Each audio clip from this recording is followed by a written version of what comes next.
दोस्तों नमस्कार। इस वक्त हम हैं ब्रफड़ा विधानसभा के रामपुर गेट है। रामपुर गेट के ठीक सामने यहाँ पे एक यात्री स्टैंड बना है और इस यात्री स्टैंड पर मैं बैठा हूँ। अभी गर्मी का सीजन खत्म हुआ, यात्री स्टैंड बिल्कुल क्षतिग्रस्त था और अब बरसात का समय चल रहा है और बरसात के समय में भी ये यात्री स्टैंड एकदम उसी तरह क्षतिग्रस्त है, बल्कि उससे भी अधिक क्षतिग्रस्त हो चुका है। थोड़ा सा मैं देखा कि धूप के जब था यहाँ पे, जब गर्मी का सीजन था, काफी कड़ाके की धूप हो रही थी, तब भी यहाँ पे कोई ठहर नहीं रहा था, क्योंकि इसके ऊपर जो शेड था, जो छत था, नहीं था। सिर्फ एंगल था, एंगल सिर्फ था, लेकिन जो ऊपर से पतरा होता है, जो करकट होता है, वो नहीं था।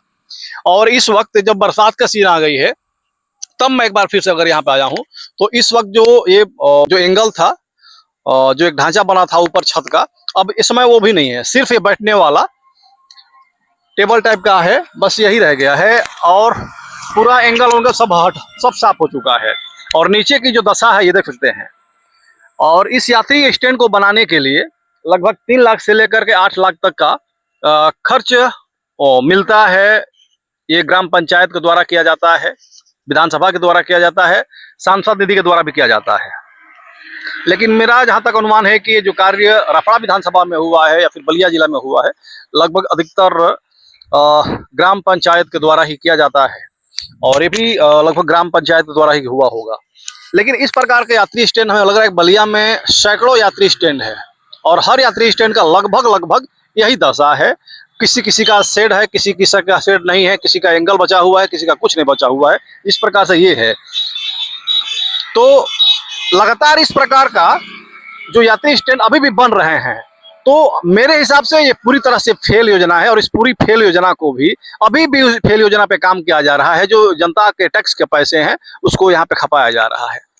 हालांकि इस यात्री स्टैंड का कोई मतलब नहीं है। इस यात्री स्टैंड के अंदर कोई आकर के बैठता नहीं है, न कोई रहता है, न किसी को धूप में छांव मिल पाती है, न किसी को बारिश में छांव मिल पाती है, बिल्कुल कोई नहीं। अगर ये यात्री स्टैंड है भी तो लोग इसके बगल में रह जाते हैं, इधर छिप जाते हैं, बैठ जाते हैं, लेकिन यात्री स्टैंड में कोई नहीं बैठ पाता है। पूरी तरह से फेल योजना है। लेकिन फिर भी अभी भी काम चल रहा है। कहीं ना कहीं देखने को मिल जाता है कि यहाँ पे यात्री स्टैंड बन रहा है। तो बाकी आप लोग क्या कहेगा इस प्रकार की योजना के बारे में, इस यात्री स्टैंड के बारे में, इसी नहीं बल्कि पूरे जिले में जो यात्री स्टैंड है उसके बारे में।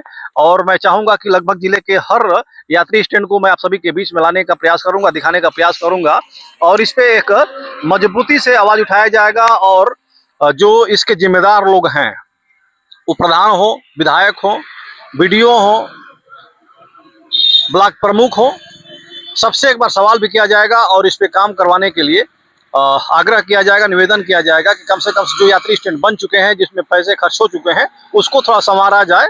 और आगे जो बन रहे हैं वो तो बनते ही रहेंगे, क्योंकि योजना है तो योजना के तहत बनेंगे। लेकिन पहले जो बन चुका है, जिसमें लाखों रुपए खर्च नहीं है, कुछ हजारों रुपए में अगर सुदृढ़ हो सकते हैं, सही हो सकते हैं, तो उसको करवाया जाए। बाकी आप लोग अपनी राय रखिएगा इस यात्री स्टैंड के लिए। क्या कहेंगे? जय हिंद, जय भारत।